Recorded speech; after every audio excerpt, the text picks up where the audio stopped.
Político de COES y académico UDP, Alfredo Ñañán, quien dará unas palabras iniciales para presentar el libro.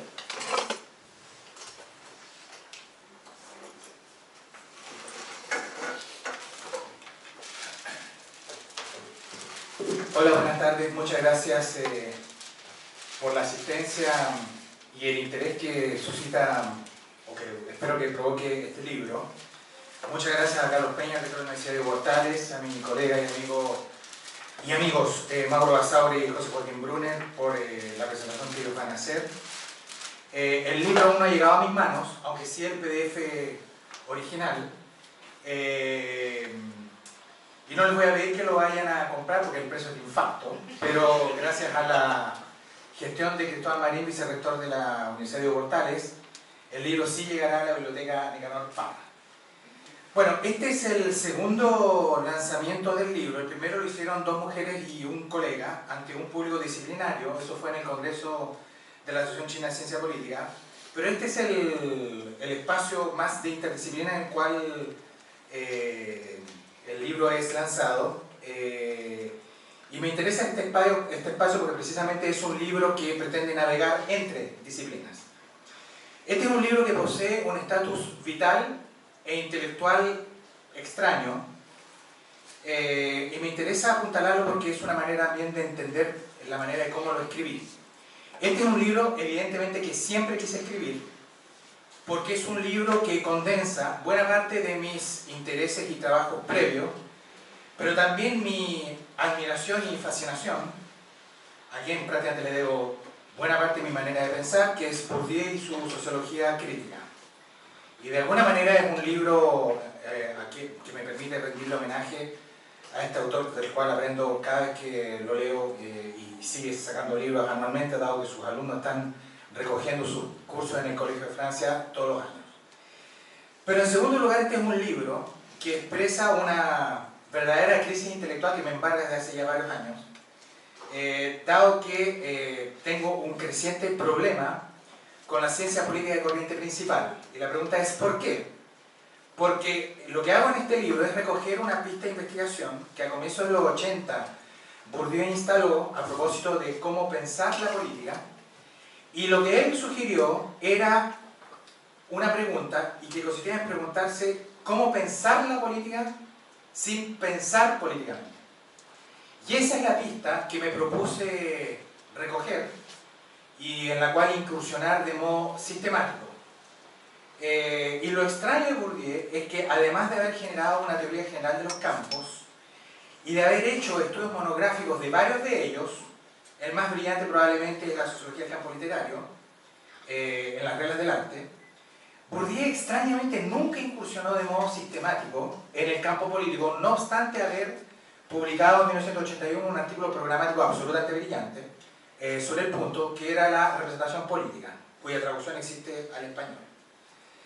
Pero en tercer lugar, este es un libro cuya lógica de redacción fue también extraña. Partí la redacción de este libro con un popurrí en inglés, en francés y en español. Empecé a escribir en 8 idiomas, lo cual ya es una esquizofrenia en sí mismo. Y terminé escribiendo en español e interviniendo el manuscrito en inglés. Ese manuscrito fue traducido y largamente conversado por Ruth Bradley, quien me ha traducido buena parte de mis trabajos, que entiendo que iba a venir, pues está acá en la sala, y que es una gran traductora de nacionalidad inglesa y que vive en Santiago, y a quien le debo enormemente porque sin su concurso la redacción de este libro habría sido prácticamente imposible. Pero en este libro, en cuarto lugar, hay también una dimensión de intelectual público que me interesa subrayar. En un reportaje publicado el domingo pasado en el diario El Mercurio, en el Arte y Letras, y que probablemente varios de ustedes leyeron, nuestro rector Carlos Peña auguraba que el trabajo intelectual deberá pasar por el ensayo o por la interdisciplina. Y no puedo estar más de acuerdo con esa afirmación, sobre todo declararme en rebelión activa con la esclavitud que suponen los papers easy, lo cual ya francamente me provoca un creciente problema, porque en la esclavitud que suponen los easy hay una transformación de la cultura científica.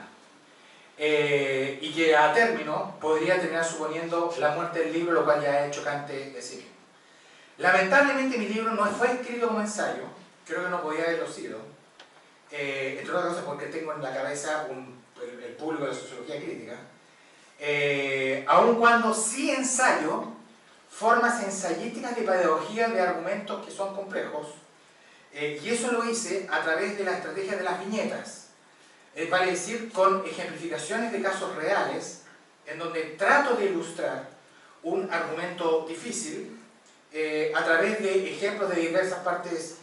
del mundo. Pero además, buena parte de esas viñetas y de los argumentos ilustrativos que están contenidos en el libro, los trabajé a partir de textos literarios, lo cual ya es una infracción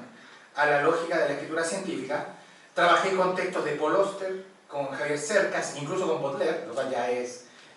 un lujo, cuando necesité explicar lo que se esconde detrás de, sobre todo detrás del backstage de la política, de aquello que no se ve. Y ahí uso justamente a Baudelaire para ilustrar un argumento que no es simple. ¿Cuál es el argumento de este libro? Esta es una sociología de un pedazo de lo social en la que tiene lugar la competencia política y la lucha política.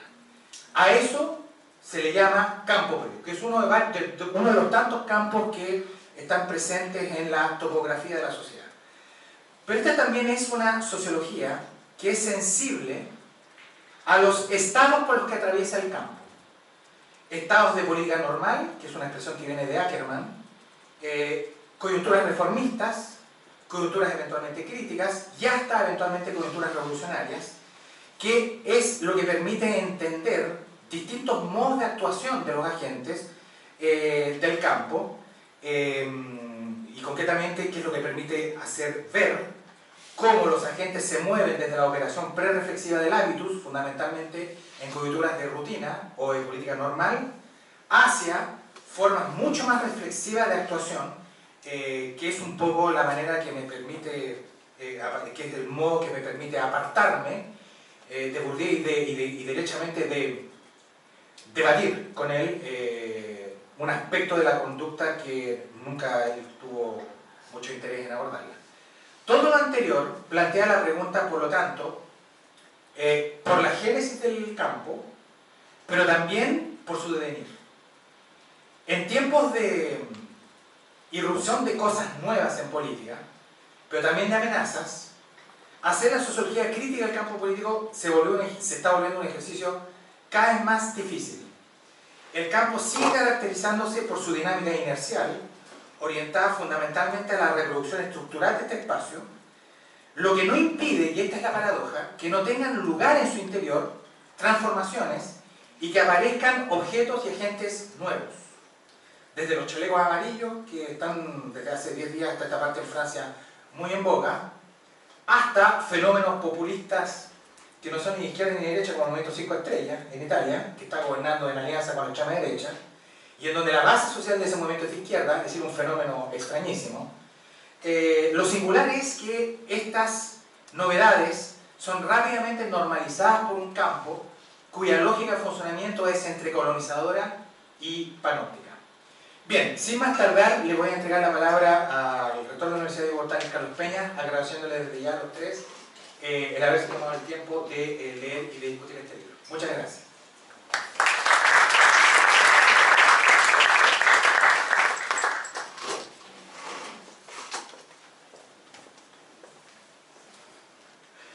Bueno, buenas tardes. Ante todo, le agradezco muchísimo a Alfredo Llañán haberme invitado a comentar este libro espléndido, en mi opinión, como ustedes verán,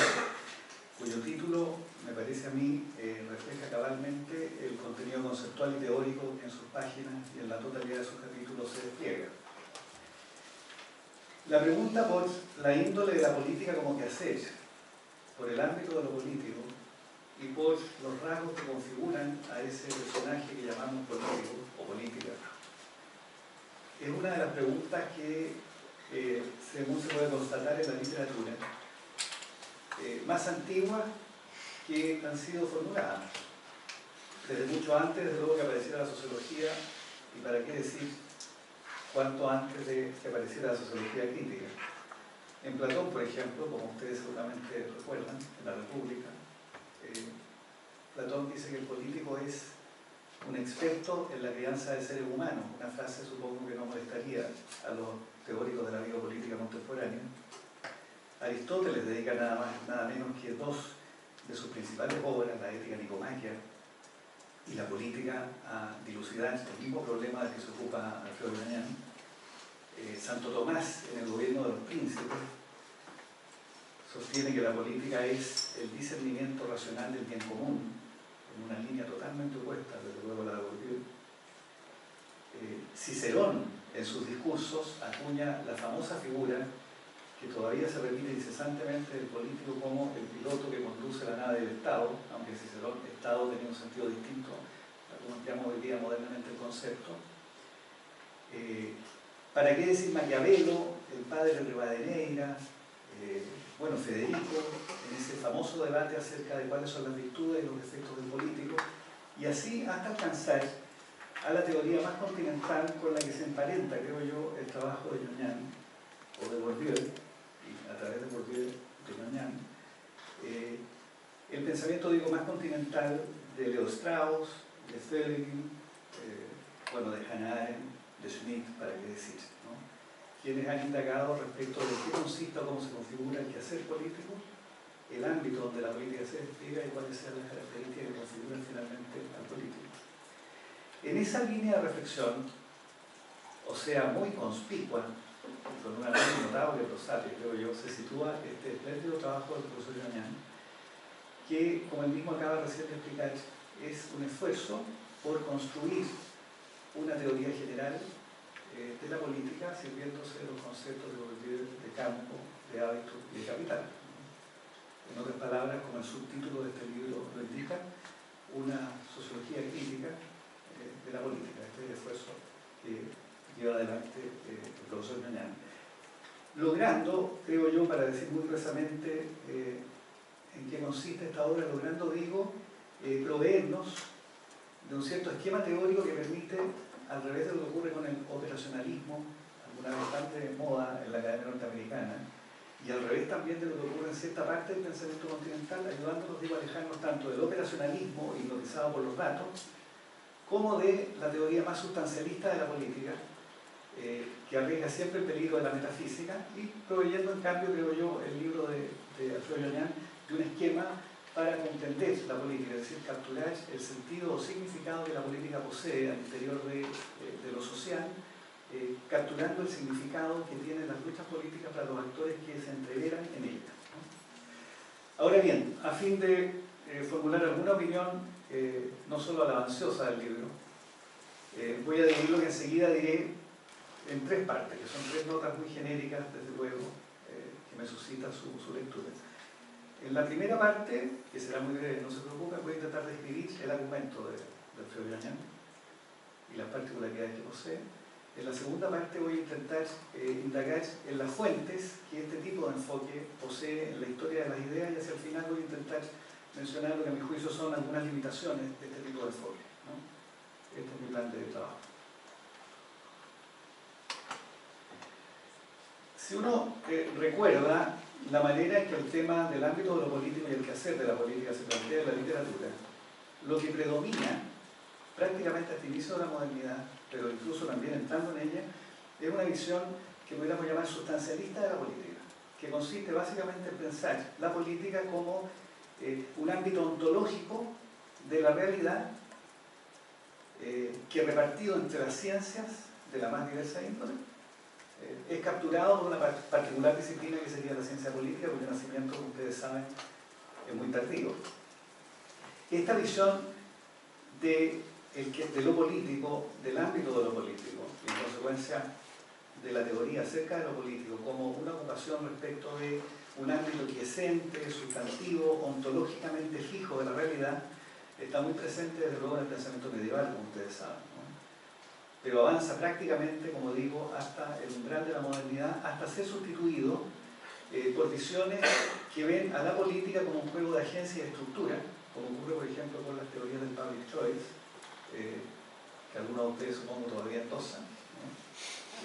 O reflexiones del tipo de cuáles serán las virtudes que configuran la personalidad del político, ¿no? Que es lo que ocurre, por ejemplo, con el famoso escrito de Ortega sobre Mirabeau, que tal vez sea un paradigma de ese tipo de enfoque, que continúa la larga tradición que viene de Maquiavelo. O, finalmente, la idea de la política como un quehacer práctico, en el sentido que Kant define el quehacer práctico en la crítica del juicio, según Deleuze o Deleuze allí Hannah Arendt, ¿no? En esta línea, en esta última línea, en este último eslabón se sitúa, desde luego, la reflexión de Alfredo Joñán, que, como dije delante, se caracteriza por concebir el ámbito de lo político como un quehacer que no acontece en una sustancia ontológica, que tampoco es el resultado del simple juego de agencia y de estructura, sino que el quehacer político acontecería en medio de una red de relaciones, en que cada punto del espacio social donde la política se despliega estaría definido por otra serie de puntos en cuya reciprocidad uno y otro acaban definiéndose, ¿no? Esta es la idea de campo como una red de relaciones, como una malla de relaciones que no tiene realidad ontológica alguna, ni está anclada en ninguna sustancia, sino que es un juego infinito de relaciones, de oposiciones unas con otras, como si el campo social y el campo de lo político fuera una especie de campo de fuerza, con vectores invisibles, cada uno de cuyos puntos estaría finalmente dibujado por un conjunto también de vectores que acaban confluyendo en él, ¿no? Esta es la idea de campo, que a mí me parece, Alfredo describe muy bien en este libro, y al interior, o como consecuencia de esta idea de campo, que Bourdieu despliega, claro, en su famoso estudio sobre Flaubert, nada menos sobre la educación sentimental de Flaubert, ¿no? En las reglas del arte, se elabora luego el concepto de capital, donde la palabra capital designa en realidad a una dotación cualquiera, que a la luz de esas relaciones resulte ser eficiente, digamos, para construirla, ¿no? Y para desempeñarse en ella. Y se suma a este concepto, al de capital, que me parece a mí, en el capítulo respectivo de este libro, Alfredo logra distinguir allí 6 o 7 tipos de capital, algo que hasta ahora no existía en la literatura, de manera que me parece un aporte realmente importante, porque yo en eso solo alcanzó a distinguir 3 especies de capital, hasta donde recuerdo, y se sobrepone entonces al concepto de campo y de capital el concepto de hábitus. El concepto de hábitus en el caso de Bourdieu, y lo mismo en el caso de Alfredo, tiene su origen en el concepto de exis, que es un concepto que está en la metafísica aristotélica. Como ustedes saben, Aristóteles llamaba exis, o hábitus, o costumbre, diríamos en español contemporáneo, a una suma de energía y de una cierta disposición, o sea, una energía orientada, una energía educada o modelada por, suponía Aristóteles, por el ethos o la costumbre. Sobra decir cuánta coincidencia hay entre el concepto de exis, o sea, esta suma de energía y disposición modelada por el ethos o la costumbre, por una parte, con el concepto de hábitus de Bourdieu y que utiliza el propio Alfredo. Como consecuencia de este entramado teórico, el trabajo de Alfredo Joñán tiene, creo yo, una virtud muy notable, y es que de alguna manera desmitifica las visiones normativistas de la política, que en Chile y en la academia chilena son muy frecuentes, ¿no? Y que han infectado la filosofía política, haciendo de la filosofía política una especie de rama de la teoría moral, ¿no? Y en cambio Alfredo muestra de qué manera la política normativa, entendida en el sentido rawlsiano de la expresión, es un total malentendido cuando uno mira el campo de lo político, ¿no? Ahora bien, así caracterizado el trabajo de Alfredo Joñán, ¿cuáles son las fuentes que posee? Para decirlo muy brevemente. Bueno, la obra de Bourdieu, como ustedes saben, y por mediación de Bourdieu la obra de Alfredo Joñán, tiene su origen a comienzos del 20, a fines del 19, en la obra de un famoso neokantiano, Cassirer, que en un espléndido libro, La filosofía de la forma simbólica, arriesgó la hipótesis, que probó ser verdadera, de que nuestras capacidades cognitivas en realidad son cognitivas porque son capaces de configurar el objeto al que se refieren, ¿no? En otras palabras, la hipótesis de Cassirer es que usted es capaz de conocer algo porque realmente lo produce, aunque no lo advierta, ¿no? Conocer es configurar, de donde concluyó Cassirer, en este famoso estudio de la filosofía de la forma simbólica, que la crítica del conocimiento, que era el gran tema del neocantismo alemán hasta fines del XIX, la crítica del conocimiento, dijo Cassirer, en realidad es una crítica de la cultura, ¿no? Por la misma época, desde luego, Durkheim estaba escribiendo sobre la forma simbólica, ¿no? Esta idea de Cassirer, de que conocer es configurar y de que finalmente la interacción humana no se produce respecto a un mundo externo que sea quiescente, fijo, que esté definido con prescindencia del sujeto que interactúa y se relaciona con él,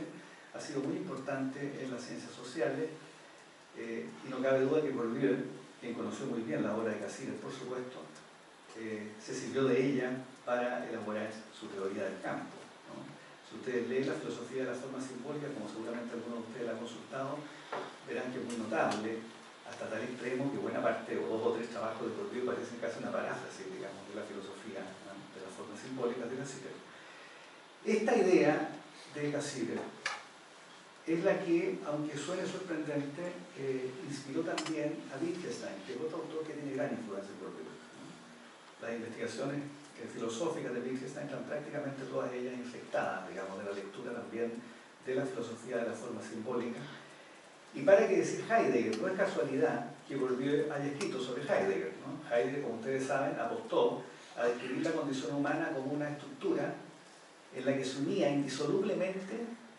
una conciencia con un mundo respecto al cual esa conciencia estaba volcada, ¿no? Esta idea de intencionalidad de la conciencia, que es una idea que la Academia Francesa estuvo muy presente en la formación de Bourdieu, desde luego,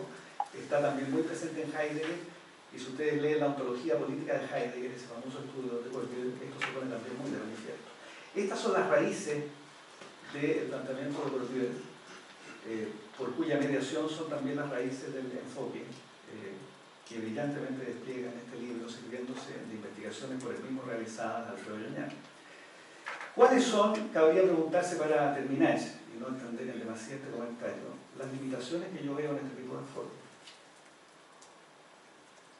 O no que yo veo, sino que la literatura detecta este tipo de enfoque. El primero es una gran dificultad, ya fue señalada por Dilthey a fines del siglo XIX, ¿no? Y ustedes la van a comprender fácilmente, es el problema del círculo hermenéutico, porque si uno sigue de cerca el planteamiento de Alfredo Yoñar, debe llegar a la conclusión que lo político no existe con prescindencia a la red de relaciones que lo genera. Pero